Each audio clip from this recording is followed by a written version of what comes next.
हम लाए हैं, इंडिया अलायंस, क्योंकि मणिपुर आज इंसाफ मांगता है।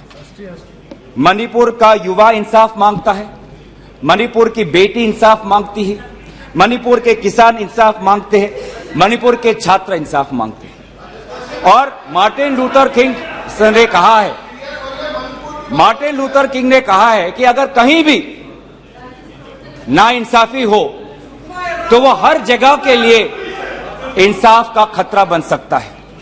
Injustice anywhere is a threat to justice everywhere. तो ये जो घटनाएं मणिपुर में हो रही है, इसको ये हम ना समझे कि उत्तर पूर्वांचल के किसी कोने में हो रहा है, ये भारत में हो रहा है सर। अगर मणिपुर जल रहा है तो भारत जल रहा है, अगर मणिपुर में आग लगी है तो भारत में आग लगी है, अगर मणिपुर विभाजित हुआ है तो भारत विभाजित हुआ है। तो आज हम सिर्फ मणिपुर की बात नहीं कर रहे, हम भारत की बात कर रहे हैं। सर, हमारी मांग स्पष्ट थी कि देश के मुखिया होने के नाते प्रधानमंत्री सदन में आए, अपनी बात रखे, अपनी संवेदना प्रकट करे और उस पर सारे पार्टी समर्थन दे और मणिपुर को एक संदेश जाए कि इस दुख की घड़ी में पूरा सदन मणिपुर के साथ है, हम मणिपुर में शांति चाहते हैं। यह हमारी अपेक्षा थी, यह हमारी अपेक्षा थी। लेकिन अफसोस की बात है कि ऐसा नहीं हुआ। प्रधानमंत्री महोदय ने एक मौन व्रत लिया कि सदन में ना लोकसभा में कुछ बोलेंगे ना राज्यसभा में कुछ बोलेंगे, और इसीलिए अध्यक्ष महोदय ये नौबत आनी पड़ी कि हम अविश्वास प्रस्ताव के द्वारा प्रधानमंत्री मोदी जी का मौन व्रत हम तोड़ना चाहते हैं। सर, साफ साफ 3 सवाल है प्रधानमंत्री महोदय से। सवाल पहला कि आज तक वो मणिपुर क्यों नहीं गए? राहुल जी गए, इंडिया अलायंस के विभिन्न पार्टीज गए, गृह मंत्री जी गए, एमओएस होम गए, पर देश के मुखिया होने के नाते प्रधानमंत्री मोदी जी क्यों नहीं गए? यह है सवाल पहला।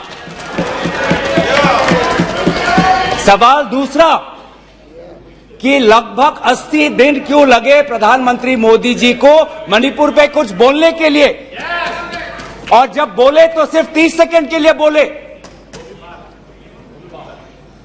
और उसके पश्चात आज तक भी प्रधानमंत्री मोदी जी की तरफ से ना कोई संवेदना का शब्द, ना कोई शांति की याचना। मंत्री मंडल बोल रहे हैं कि हम बोलेंगे, हम बोलेंगे। आप बोले, आपको किसी ने नहीं रोका, लेकिन प्रधानमंत्री मोदी जी एक प्रधानमंत्री होने के नाते उनके शब्दों में जो महत्व है वो किसी मंत्री के शब्दों में नहीं है। माफ कीजिएगा, प्रधानमंत्री मोदी जी अगर प्रधानमंत्री होने के नाते एक शांति की पहल करें, उस कदम में जो ताकत है वो किसी मंत्री या किसी सांसद में वो ताकत नहीं है, एक प्रधानमंत्री होने के नाते।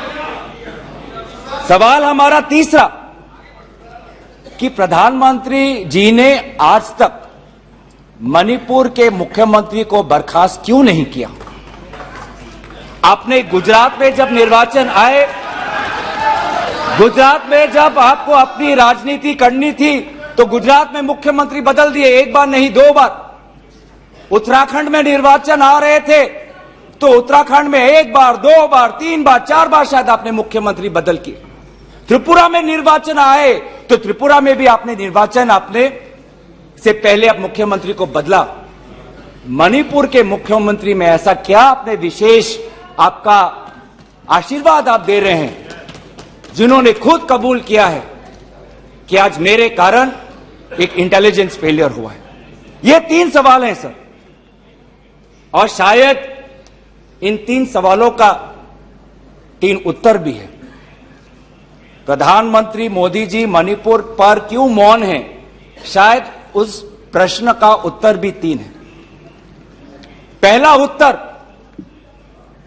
कि प्रधानमंत्री मोदी जी को कबूल करना पड़ेगा कि उनकी डबल इंजन की सरकार, उनकी सरकार मणिपुर में व्यर्थ हो गई है, विफल हो चुकी है। इसीलिए आज मणिपुर में 150 लोग मरे, लगभग 5,000 घर जलाए गए, लगभग 60,000 लोगों आज शिविर में हैं, लगभग 6,500 एफआईआर है। और मुख्यमंत्री, प्रदेश के मुख्यमंत्री होने के नाते जो एक संवाद का वातावरण बनाना चाहिए था, जो एक शांति, अमन और सद्भावना का एक वातावरण जो बनाना चाहिए था, आज उन्होंने सिर्फ मई महीने से नहीं, पिछले 2-3 सालों से ऐसे कुछ भड़काऊ उन्होंने कदम लिए हैं जो आज समाज के बीच में तनाव पैदा हो गया है। आज हम मणिपुर गए हैं। क्या मणिपुर में यह सबसे पहला हिंसा हुआ है? नहीं। क्या उत्तर पूर्वांचल में यह सबसे पहला हिंसा हुआ है? नहीं। इससे पहले भी हुए हैं, मणिपुर में भी हुए हैं। मैं खुद उत्तर पूर्वांचल का हूं, मैं खुद जिम्मेवारी से कहता हूं कि हुए हैं, लेकिन पहली बार, अरे आप में से तो कोई गया भी नहीं, आप क्या जानेंगे? पहले जाओ और फिर हमें परामर्श दो, पहले आप लोग जाओ।